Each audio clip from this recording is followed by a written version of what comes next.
Hey everyone, how's it going? Aaron Rift here from NoDQ.com, being joined by NoDQ's author of Pain, Mr. David Payne.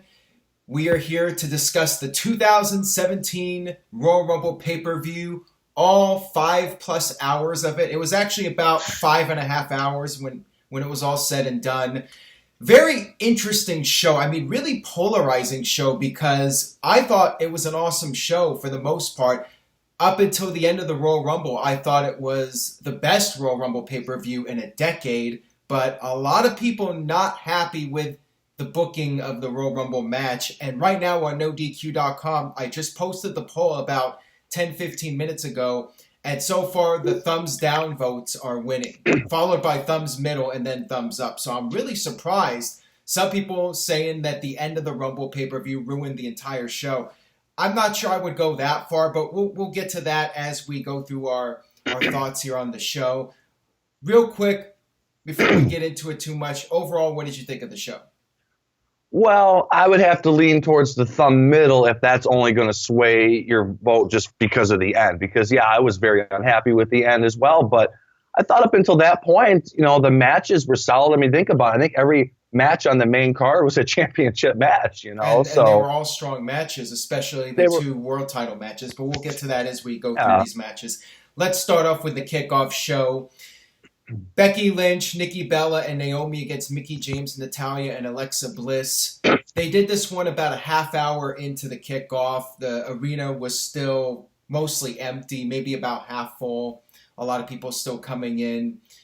Not a whole lot to this match, just a very basic kickoff match. Naomi ended up pinning Alexa with a split-legged moonsault to pick up the win for her team. So it's looking like Naomi is going to be getting the next title shot against Alexa. I'm a little surprised that the heels did not win. You, me, and Jeff all predicted the heels to win this one, but I guess they wanted to establish Naomi as a top contender for the title, so they had her beat Alexa, which is fine. I just would have liked to have seen Mickie James pick up a win since this was her big comeback match, but whatever. I mean, it was the kickoff show match, so what were your thoughts on this finish? Yeah, I mean, it was all right by me, but we all picked it. I didn't really have much stock in this match. In fact, I think that, it would have done more justice having the SmackDown women's title been defended on the main show, but instead it makes it look like an insignificant title. So it is what it is. It's just a chance to get everybody on the card. Right. And I mean, not much to it. Was positioned the first match of the night, so whatever. It was just a match thrown together to fill time. I'm not going to complain about it too much. Next up, we had Sheamus and Cesaro versus Anderson and Gallows for the Raw Tag Team titles. They had two referees out there to try and make sure there were no shenanigans like on Raw a few weeks back. Sheamus accidentally took out one of the referees with the broke kick, and for some reason this was not a DQ. Even though he attacked the referee, whether it's intentional or not, they did not disqualify him. Cesaro had the sharpshooter on Anderson, but Gallows broke it up. Anderson and Gallows hit the magic kill on Sheamus, and then Anderson rolled up Cesaro and grabbed the tights to win the match. So Anderson and Gallows are the new tag team champions. I'm happy about this. We talked about this during the predictions video, how it was really important for Anderson and Gallows to pick up a win here. They needed it. They need some momentum going. The only problem is this was on the kickoff, so it wasn't that big of a deal. It just did not feel like a big deal at all. So what are your thoughts on Anderson and Gallows being the tag champs? Well, you hit the nail on the head. And it almost reminds me somewhat of when Bret Hart won the world title, his first world championship against Ric Flair in Saskatoon on a taped show that was for a Coliseum home video.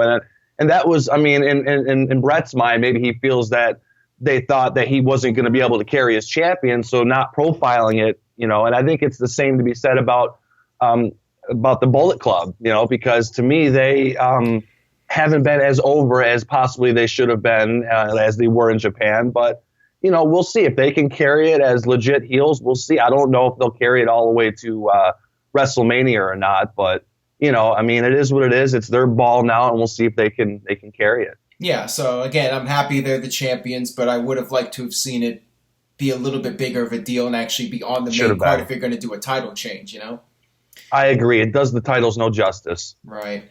All right, next up we had Sasha Banks versus Nia Jax. Basically a squash match. I mean, Nia Jax dominated pretty much the entire match. Sasha made a brief comeback, but then Nia hit her Samoan drop finisher and beat Sasha Banks clean.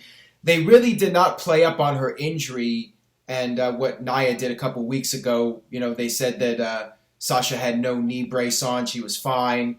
I was a little bit surprised that Nia won so decisively. I figured they would play up the injury more or have something happen so Sasha could save face. But no, it was basically a squash match. I was really surprised. What were your thoughts?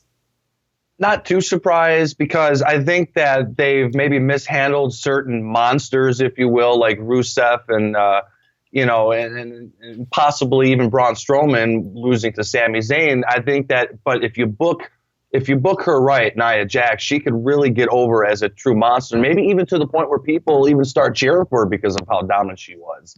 Yeah. So kind of like they did with Diesel. So, I mean, I like it. I mean, I wasn't too surprised. Yeah, and they're pushing her, and it looks like the Sasha push is over for now.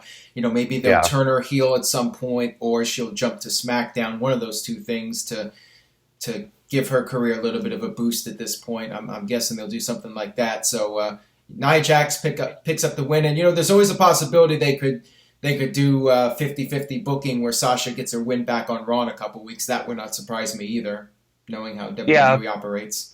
She's cooled off right now, but I think they'll do something to invigorate her character again down the road. Next up, we had Stephanie McMahon being interviewed. She said Seth Rollins' actions at the NXT pay-per-view were disgusting, disrespectful, unprofessional. She said she would address Rollins' actions on Raw, and Rollins was banned from the Alamo Dome. And as it turns out, no Seth Rollins. Rollins was nowhere to be seen on the show. No angle with Triple H. I'm really surprised they did not do something. I mean, I figured so much for my booking. I know. They we'll get to it later, but Triple H should have been number 30. If they would have shot that angle with Seth Rollins. I'm really surprised they didn't do anything, but we'll get to that later. Shawn Michaels came out for his appearance here in the Alamo Dome, and he hyped up the Rumble match. He mentioned all the names in the Rumble. Undertaker got by far the biggest reaction. I mean, fans really wanted to see Undertaker win the Rumble, and again, we'll get to that later. We'll talk about Undertaker and what happened with that match. The main card kicked off with Charlotte versus Bayley. Pretty standard match. I mean, I thought it was a good match. Charlotte was bleeding from the mouth, I think, at one point. Bayley did a Randy Savage elbow drop, a couple other cool spots. Charlotte did her moonsault. Bayley got her knees up.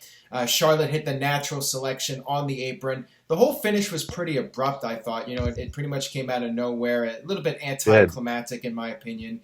Charlotte picked up the win to retain the title. She's now 16-0 on pay-per-view. So we'll see if that streak continues and if she'll keep the streak past WrestleMania even.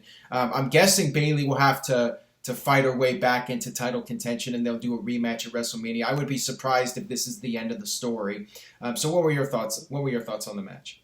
Well, initially I was picking Charlotte to lose because I thought they wanted to do the umpteen-time world champion. But then once they repeated, and they always make a point of mentioning streaks, and I text you and I said, well, they don't really have a streak to lean on anymore. New Days is over. Undertaker's is over. So now this seems like a new sort of streak they're emphasizing. Right. So now based on that, I'm not surprised of the booking. Now, the anticlimactic finish, as you said, this may have been the only match that didn't have 150 near finishes off of finishers because, generally in old school days, this finish would have been appropriate because you do one of her main moves on the hardest part of the ring. Okay, that sells as a good finish, 1, 2, 3. But yeah, the fans were expecting maybe a kick out there, but I just think it was a case where maybe they were going a little bit over. The referee said, go home. That was the finish, and that was it. But good for Charlotte. She's as strong as they can get as a women's competitor right now. So I love it. Yeah, so this was a good opener to kick off the show. Next up, we had the no DQ match, my specialty. Kevin Owens defending the Universal title against Roman Reigns. Chris Jericho was in the shark cage. They jumped Reigns before the match could even start, and Reigns made his comeback and threw Jericho in the cage. Reigns and Owens brawled in the crowd. Owens grabbed chairs from under the ring. Reigns grabbed a table from under the ring. Owens did a frog splash from the top rope to Reigns through a table on the outside. That was a cool moment. That was cool. Jericho threw down the brass knucks for Kevin Owens to use. Owens hit Reigns with a Superman punch, and of course Reigns kicked out of that. Owens hit a Stone Cold Stunner on Roman Reigns, and Reigns kicked out of the stunner. I'm sure Steve Austin was thrilled with that one. I'm really curious to see what he thought about that. Oh, hell yeah. Yeah. And then Owens, he did a little bit of artwork on the outside. He had these chairs, and he stacked them up and made a little masterpiece. And of course, playing Jenga. He ended up being pushed off the top rope by Reigns through the chairs, which was, predictable spot, but it still looked cool. And then at this point was the big surprise of the match, which was Braun Strowman coming out and attacking Roman Reigns. Strowman power slammed Reigns through the table, and Owens pinned Reigns to retain the title. Really interesting here, because I figured, okay, maybe Roman Reigns is going to come out during the Rumble match and cost Strowman, and we'll get to that later, of course. So I figured, okay, this is fine. I thought this was a great match. What did you think? Yeah, I thought it was a good match, and I'm glad that Owens retained, because as I were to book him, and I've been pretty vocal about this, I think that he needs to be champion all the way through WrestleMania. However, yet it's another win where Jericho plays a factor, and another highlight, if you will, even though Reigns loses, another highlight of his superhero abilities. I mean, how many finishers and how many weapons being used on him does it take to put the guy down? I mean, I swear he kicked out of just about everything where 10, 15 years ago would have all been finishes, Now, with Braun Strowman, I really feel, and we'll get into this later as we talk about the Royal Rumble match, but I really feel this whole Rumble was kind of really booking Strowman strong, highlighting Strowman. But of course, when he interferes with Reigns, as kind of a anti-Reigns fan as I sort of am at times, I was happy to see that, because then I'm like, okay, well, now Reigns will blow off matches with him, and Owens can go on to the next thing. Right. So, but overall, decent match, Yeah. Well, I thought it was a great match. I mean, I definitely it was. The fans loved it too. 4 1/4 star if we're going by the Meltzer rating system, and we'll talk about the rating system in a little bit. Meltzer. Yeah, but okay. I thought it was a great match. I thought it was really well done and very entertaining to watch. Then we had a backstage segment with Sami Zayn picking his number from a tumbler of balls, and he said he was happy he picked the blue ball. I guess blue balls. Yeah. Uh-oh. He doesn't get much. Hardy har har. Dean Ambrose came in and picked his number and then opened Zayn's number. Zayn was number 8. So Zayn was the only number we knew in advance for the Rumble, which I guess is fine or whatever. I like but that whole segment makes it seem so because it's illegit. Because then when you see who comes out at number 10, it's predictable. All the veterans are later draws. That's predictable. So it really discredits the whole random thing. Yeah. So again, we'll get to that later. Let's not jump ahead too much. And we'll have plenty to talk about with the Rumble match as we get to it. So next up, we had Rich Swann defending the Cruiserweight title against Neville. This was a really good match. I thought it was very well done. They hit a lot of flashy stuff. Neville jumped off the top rope and got hit by a super kick from Swann. That was a cool spot. Swann kept doing all these big moves but could not put Neville away. Neville got his foot on the rope when Swann hit his finisher. And then Neville hit a superplex and then put on his submission finisher, which led to Swann tapping out. So Neville is the new Cruiserweight champion. The problem with this match is that the fans just did not care about it that much. They were not emotionally invested in it like I was hoping they would be. Very happy that Neville won the title, though. Definitely the right decision. Neville is definitely the hotter act of the two, and it was time for a change. Swann just wasn't catching on, in my opinion, as the champion. So what were your thoughts? Yeah, and it's no offense to Rich Swann, because I think he's a heck of an athlete. But, the fans just weren't invested, and I just think maybe the casual fans still don't know who the characters are in the Cruiserweight division. But quite personally, I thought it was one of the better Cruiserweight matches since the tournament. I thought they actually did more moves. Yeah. They've allowed them to do a little bit more than they normally do on the weekly 205. And I think it was good for Neville, and I hope he can carry this as a while. But it's funny because it's another situation where it's a heel getting cheered, and now does he have to do promos where he's got to put the fans in his place, or are they just going to embrace the 50-50 fans, Yeah. Well, I think Aries will come in and challenge Neville. That's my prediction, at least. I do too. And if I could comment on that too, I thought that's the best announced team out of the whole night. I like those three. I think he kind of fits in with his sarcastic, heelish comments, but it's all just, yeah, and it's all just to sort of, make sure fans don't forget about him until he can get back in the ring. Right. Remember, I can't wait for that. Actually, forget about remembering the Rumble. Remember Austin Aries. So next up, we had AJ Styles versus John Cena for the WWE title. This was just a very fast-paced match. They had no slow spots. They went right into the big kickouts, like pretty much 5 minutes into the match. I think the match went about 25 minutes. Some were thinking they would try to go as long as Omega and Okada, and lots of comparisons. Somebody got mad when I even did a poll which match was better. Somebody got mad that I even put up a poll about that. So, I mean, people, it's for entertainment purposes, but, everyone's going to have an opinion about it. I think it was like 50-50 what fans thought were better, but keep in mind it's also on a WWE website, so, you're going to have a little bit of a WWE bias. Crowd was extremely hot, for the match as expected. Tons of crowd heat. Fans loved AJ Styles. Of course, all the big kickouts. AJ kicked out of an AA. I gotta say, fans still buy into it. I'm surprised. You would think after all this time, fans would be used to this idea that Cena's not going to win with one AA on pay-per-view. AJ kicked out, and the fans were surprised. They bought into the near fall. So I mean, I guess more power to WWE. If fans still buy into it, they're gonna run this thing into the ground. Cena kicked out of the phenomenal forearm. They traded lots of submissions. I thought this was a cool back and forth when AJ had the calf crusher on. Cena reversed it into the STF. AJ reversed it into an STF of his own. Cena put on a figure four. AJ countered that into a cross arm breaker. I mean, I really enjoyed the sequence going back and forth with the submissions. Cena powered out of a cross arm breaker and slammed AJ to the mat. I mean, good stuff here. I mean, these guys were tearing it up. Cena kicked out of a Styles clash. AJ kicked out of a super AA. So they were. It was just one kick out after another, one big move after another. That was basically the whole match. And then Cena hit another AA, and then had to hit one more AA after Rolled that. Into another one. Yeah. And then he finally scored the victory. And this was after AJ hit a Styles clash, but he could not go for the pinfall. He was just too worn out to hit the pin, go for the pin on Cena.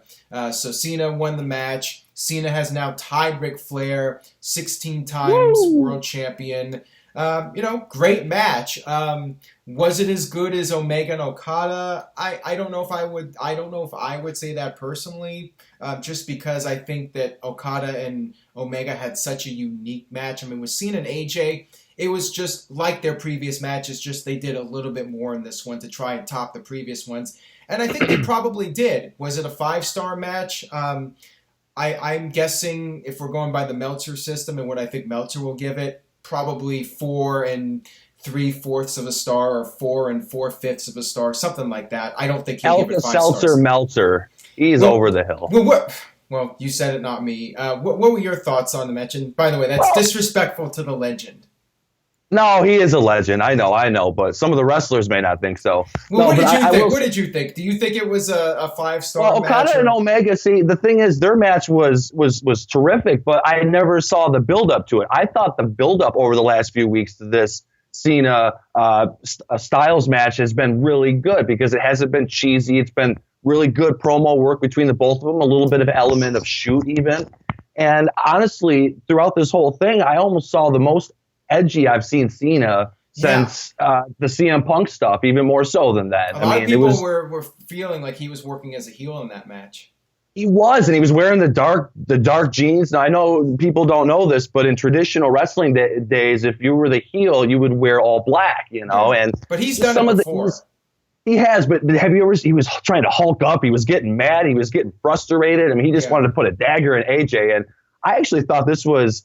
I mean, if it's not 5, it's just a mouse hair away from it then, because this was to me a terrific match. 4 4/5 is what I think I would give it. I mean, if Cena had actually turned or they did some major angle out of this match, then I would have given it a 5-star rating. But absolutely, I think it fell a little bit short of that prestige. or that Maybe moniker. so. And maybe it was just the way it was built where, AJ winning 3 times, you already knew that Cena had to get his win here, sort of thing, and maybe Yeah, if it, that's another thing I thought was very predictable about it. I think we all figured, okay, Cena's going to win this one. He lost all those other matches. It's WrestleMania right. season. AJ was in the back of the poster, Cena in the front. Come on now. I mean, Yeah. yeah, so But it was a little bit predictable, but very well done. I mean, extremely it well was. done by both guys. And you know what? For 2 guys that are in their later 30s, I still think it's a great match. We all know what AJ can do, but for Cena, still not being a full-timer, people shit on him, Aaron, but I'm telling you, he still can pull off main event matches. Absolutely. He still has it in him. He was really, really on fire in this match. So yeah, I mean, He really was. great stuff. Excellent match. No Yeah. question about it. And now we have the Royal Rumble. Such a bizarre Rumble match. I mean, I was liking it at first, and then in the middle. Well, let's start with the beginning. I got everyone written down in order here, just so I know. Big Cass is the first entrant. Enzo did all the mic work, type up the crowd. He was putting over how Big Cass was going to win the Rumble. I was thinking to myself, okay, this would be so hilarious if Enzo was announced as number 2 after doing all that spiel and putting over Big Cass. But no, they didn't do it. Jericho was the number 2 entrant, which disappointed me because he was my pick. And I'm like, okay, yeah, Jericho is probably not winning. Maybe he'll make it to the end, but he's not going to win. He was in there. Yeah, he was in there for an hour. I think he was in the final 4, but yeah, I'll check the notes here in a bit. He was definitely there towards the end. Kalisto number 3, Mojo number 4, Jack Gallagher was number 5. So we had one cruiserweight participant. The barrier has been broken. We finally had a cruiserweight outside of the cruiserweight universe since the cruiserweight division was revamped. And I'm big on Jack Gallagher. I thought it was a good spot for him. Yeah, he did some funny stuff with the umbrella with Jericho. Yeah. And they did some creative stuff with the umbrella. That was entertaining. He was one of the few, I guess, if you want to call surprise entrants in the Rumble. Mark Henry came out, eliminated Gallagher, and then Strowman came out at number 7 and went on a rampage, eliminating Mojo, Cass, Kalisto, Mark Henry. Sami Zayn came out at number 8 as we expected. Big Show was number 9 and battled with Strowman. Strowman ended up eliminating Big Show fairly quickly. Ty Dillinger in at number 10. This was one of the other surprises, although we guessed it. A lot of us were hoping for it. A lot of people thought this was an obvious thing to do, and they went with it. Ty Dillinger, number 10. Very convenient, but, made sense. Dillinger was actually in for a little bit, did not get eliminated immediately. We had James Ellsworth as, I guess, a surprise entrant at number 11, but he was afraid to get in the ring. Sami Zayn and Dillinger almost eliminated Strowman. Dean Ambrose at number 12. Ambrose basically tricked Ellsworth into getting into the ring, saying, all right, let's go ahead and take out Strowman. And then Ambrose did a fake out and Ellsworth ran into the ring, quickly got eliminated by Strowman. Oh, I wanted to say, when Kalisto got eliminated, it was hilarious. Strowman just tossed him out like in The Lion King. I mean, that was a great spot. I posted the picture on Twitter. That was a fun moment. So Strowman was on fire here, and I thought, okay, any minute now, Reigns is going to come down and eliminate him. We had Baron Corbin at number 13, and Lone Wolf. Strowman eliminated Dillinger, and then Baron Corbin clotheslines Strowman and eliminates Strowman. That shocked the hell out of me. What do you think about that? Yeah, it really did, because at this point, Strowman was eliminating everybody. But you know what? This whole Royal Rumble kind of had a theme of big guys canceling the other big guys out. I mean, it was a big guy eliminating big guy fest out there, But yeah, I was very surprised. I'm wondering what they're going to do with that.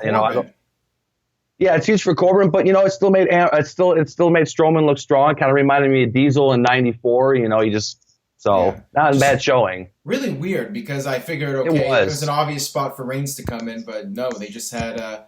They had Corbin eliminate Strowman, so what's going to happen with that? And we'll get to that more in a little bit here. Number 14 was Kofi Kingston. 15, The Miz, and he came out to his normal music, so no Daniel Bryan trolling. I was a little bit let down by that. I think that would have been an awesome heel moment for Daniel Bryan's music to play and for Oh for Miz yeah, to it come would have out. So been. another missed opportunity. Wow, wow, wow. Sheamus in at 16, 17 Big E. This is where the match really slowed down. I mean, not a lot It did. happened during this period. It's just basically mainly the SmackDown guys coming out. You had a few Raw guys, Rusev at 18, Cesaro at 19, and then Xavier at 20, 21 Bray Wyatt, 22 Apollo Crews. Again, not much happening during this period. No. And then you had Cesaro and Sheamus eliminating all three members of New Day at once. And then Jericho tossed out Cesaro and Sheamus at the same time. I was not a fan of this because I think it made New Day look weak and Cesaro and Sheamus look weak. I it did. It put on them. I actually thought it was pretty lame. And let's mention up to this point, too, that Jericho had been in and out of the ring, too. He had been... I'm sorry. Can you hear me? Yeah, I can hear you. Yeah, so sporadically Jericho had kind of been opportunistic, making his spots, So, I mean, if some people might have tuned in late and saw that he wasn't in there, and then all of a sudden he was, that's because he was doing kind of a Jerry Lawler sort of thing. But yeah, just that whole mass elimination was a little weird. It made, and did Kofi didn't even have a spot? Did he do a crazy spot? He was hanging from the ring post. Right, but that's to me doesn't follow the suit of the past ones where they run out of ideas. Come on, Pat Patterson. I think they did run out of ideas. Not as spectacular as other years. So no. yeah, I was hoping maybe we'd see like a tease of a New Day breakup. They didn't do that. Just had all three of them eliminated like goofs. I wasn't a fan. I didn't like it. No. So this is where the match really started to go downhill for me. Randy Orton came out at number 23. Orton hit several RKOs. There was one cool one he hit where Sami Zayn jumped off the top rope into an RKO. That was cool. Ziggler was 24. Luke Harper was 25. He eliminated Apollo Crews. And then Harper and Orton had the stare down. Bray Wyatt tried to be the peacemaker, but then Harper attacked Bray Wyatt. That was kind of cool. Crowd popped big for Harper. And then I was surprised. Yeah, that was a cool moment. Brock Lesnar was 26. Lesnar quickly dumped out Ambrose and Ziggler. So former world champion Dean Ambrose just tossed out like a random geek. And he made a good showing. He was in there for a good 35 minutes or so, Yeah, so couldn't they just have kept like Crews in there and then have Lesnar eliminate Crews? Why'd they have to do that to Ambrose?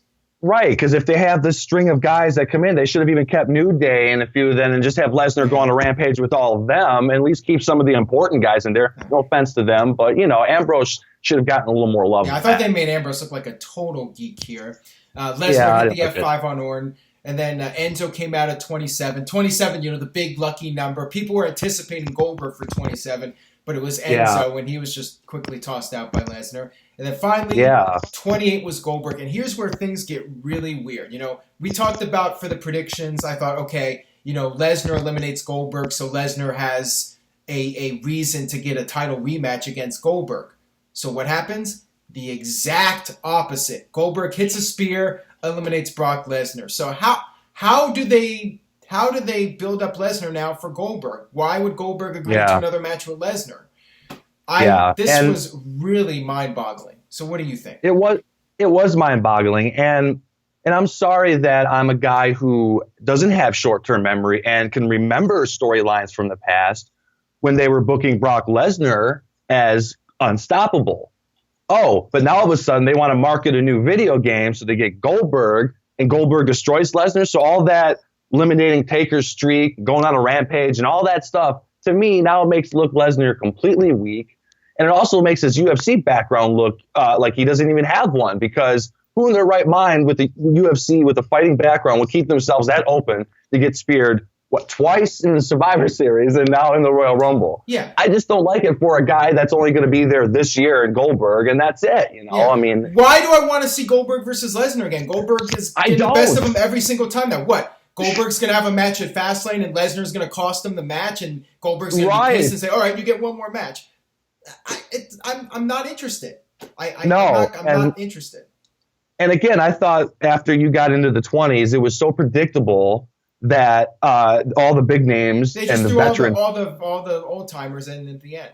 Yeah, and then there was so much time that went by where Jericho and all the guys still left in the ring, Miz, I think up to that point, they're all just sitting there for and like, where's the action? At least in '92, it was like Flair went against everybody. He didn't have no breaks. You know what I mean? So I don't know. Yeah, I don't like it at all. I really don't. And like I said, it's all for I just thought they could have found Goldberg maybe a better. I don't know. It's just we've seen this before, same old song and dance. And to me, the Royal Rumble was used wrong with these guys. That's just my Absolutely. opinion. I agree Yeah. totally. So then we had Undertaker in at number 29, and they had a stare down with Yeah. Undertaker and Goldberg. Goldberg speared the Undertaker, so that was a big moment. Goldberg eliminated Rusev, Undertaker eliminated Corbin, and then Undertaker eliminated Goldberg. So that was the end of Goldberg in the match. Whatever. At least we got to see Undertaker and Goldberg go at it, but I think that's probably the last we'll see of the two of them interacting with each other. So whatever. And then number 30. Was it Samoa Joe? No. Was it Kurt Angle? No. Was it Kenny Omega? No. Was it anybody that people Was it wanted Triple to see? H? Was it Triple H to No. come out and I then was Seth about to- Rollins? Yeah, I was about to write on my thing either Seth Rollins or Triple H. I was like ready to write. I forgot about Reigns. And I thought, oh, maybe they'll keep him out so fans don't hijack it. And why does put him in Reigns at get an 50. entry in the Royal Rumble and not like AJ Styles, who was the champion going into his match? Right, because I automatically thought anybody How does that make who- any sense?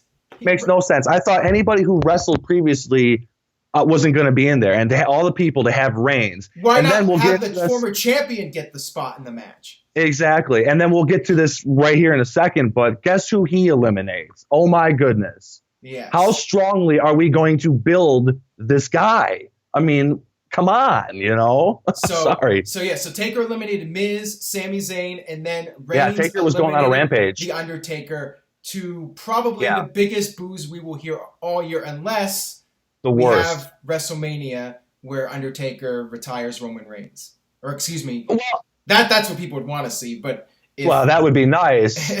if Reigns retires Undertaker WrestleMania, that's the only way I could see something on a WWE show getting more booed by the audience. I mean, this was like massive. And maybe I'm too hard on Roman Reigns. I've already explained in my shows what I think of him and why I don't have as much respect for him. But that's, but to me, it's just like, it's WWE is just confusing tone because, deaf. They're just tone deaf. yeah, but it's confusing. Where are they leaving the door open for? Because This if is Vince McMahon. Strowman, La la la la, can't hear you people. yeah, I'm going to do what I want, damn it. Yeah. And because if you had Strowman interfere earlier, so then you think, okay, Strowman and Reigns are going to have a Right, program. But then Undertaker gets eliminated, and he's going to have one more match at WrestleMania. So then he has a stare down with Reigns, like they're going to have a program. So what's the deal? So I don't get it. Maybe it's Reigns and Strowman at Fastlane, and then Reigns and Undertaker WrestleMania. I mean, of the two matches, I think they're going to do Reigns and Undertaker WrestleMania. Maybe they're going to do Strowman versus Corbin at WrestleMania.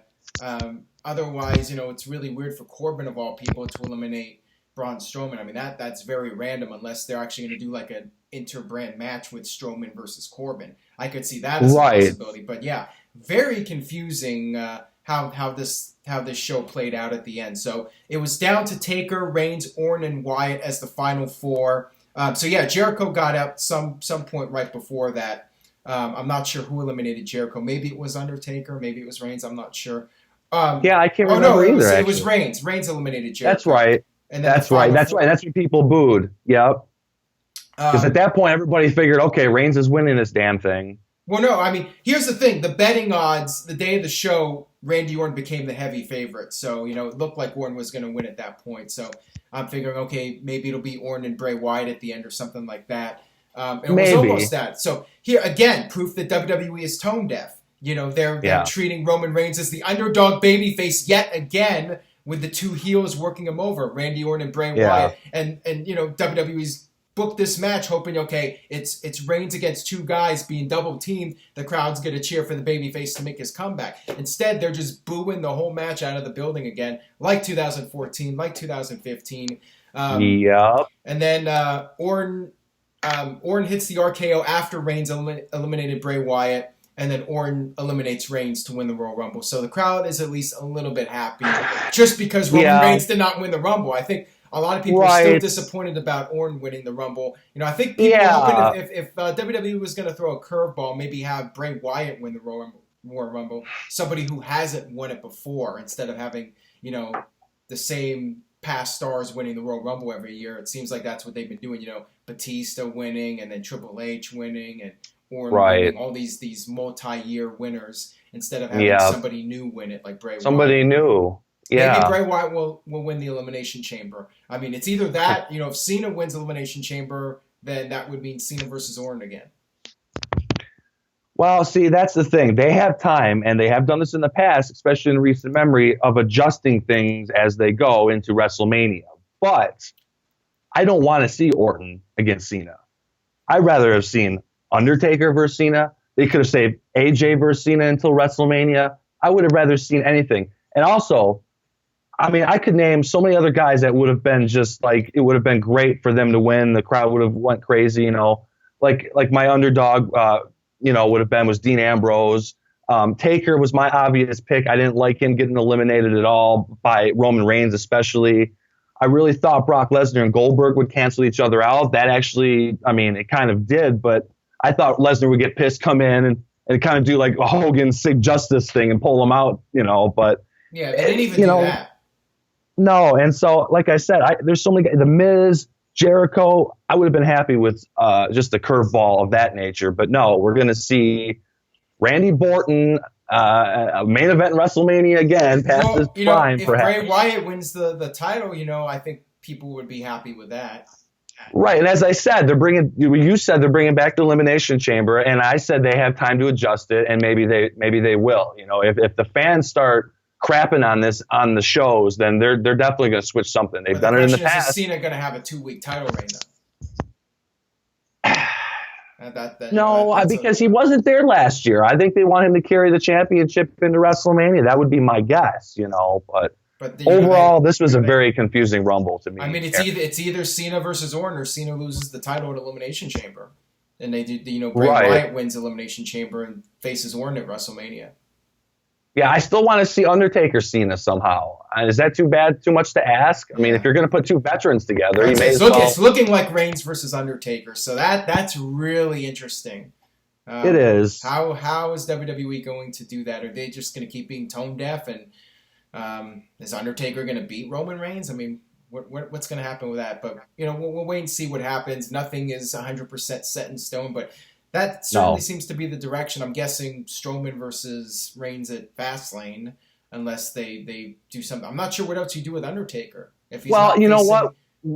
Typically Hulk Hogan may not know this method, but typically when a person is going out, they turn heel and they put somebody over. Rock did it. Austin did it, even much to our chagrin. So maybe Taker interferes in the match and hopes that fans will just turn on Taker. And again, Mr. Babyface Roman Reigns. And maybe that's how the build is. Who knows? Maybe. I don't know. I sure hope it won't be Taker's last WrestleMania if that's the case, if it's against Reigns. Because I'd rather see more. Really interesting stuff for Mania. But yeah, looking at the poll results right now, I just refreshed it. 42% thumbs down, 32% thumbs middle, and 23% thumbs up. This is with two excellent WWE World Title matches. So this just goes to show how the booking of the show can really hurt the overall feedback. If the show is booked poorly, especially at the end, fans can have a negative taste in their mouth, despite the show being good for the most part. I mean, overall, I thought the wrestling was great on this show.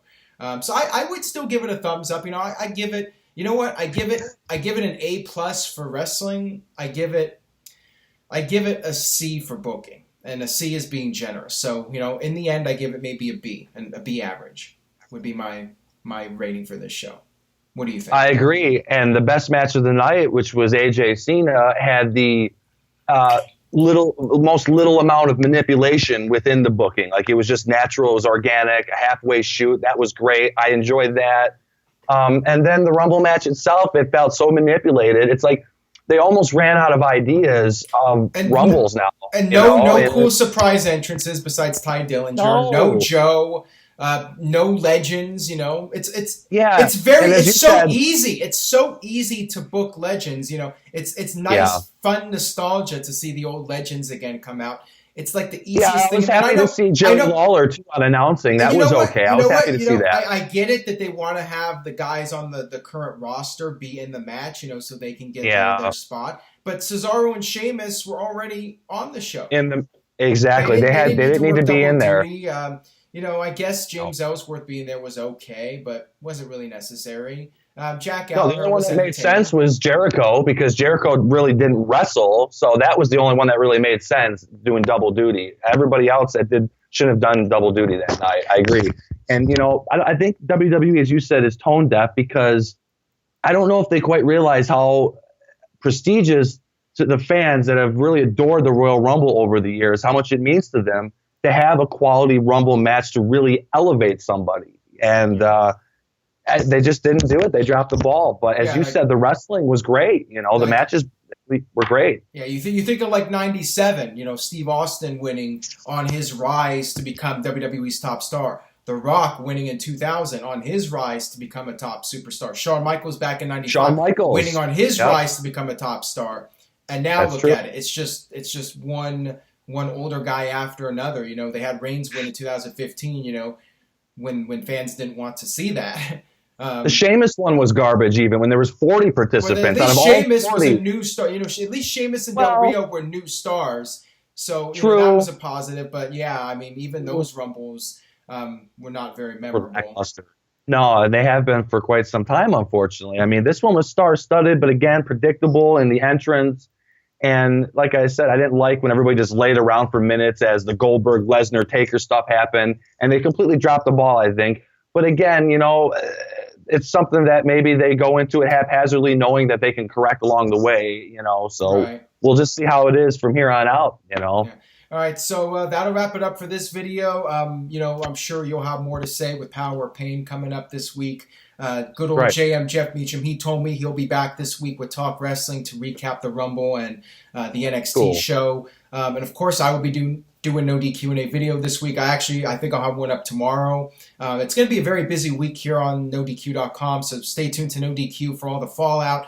Subscribe to the YouTube channel if you haven't already. I apologize for the so-called spoilers, but I've been doing this for the YouTube channel for over a decade now with spoilers. You would think people would know by now. Plus, WWE's official YouTube channel posts spoilers. So, it's not a spoiler when it airs on television. So if you are not able to watch the show live, stay off YouTube, stay off Twitter, stay off Facebook. People should know by now. I apologize, but at the same time, I have to do my job. So, sorry. It's true. And if I don't want to know the results of a football game, I'll turn the notifications off my phone. It's on you if you don't want to know. That's personal. Unfortunately, I hate to lose subscribers, but at the same time, I gain way more subscribers than lose subscribers with these videos. And, it's a business thing. So again, I apologize, but I have to do what I have to do. It's a sorry, not sorry type of thing, unfortunately. So hopefully people will get it. Stay off. If you subscribe to the No DQ channel and you miss the show, stay off. Do not go on YouTube. And delete. So thank you all for watching. Hope most of you were happy with this video and not pissed off about being spoiled. How can you be spoiled anyways? It's all over the internet. Twitter, Facebook, No DQ, everywhere you're going to know about the Royal Rumble. It's not, it's going to be very hard to go on any page if you're a wrestling fan and not get spoiled. Even sites like Yahoo post the results, as they happen. True.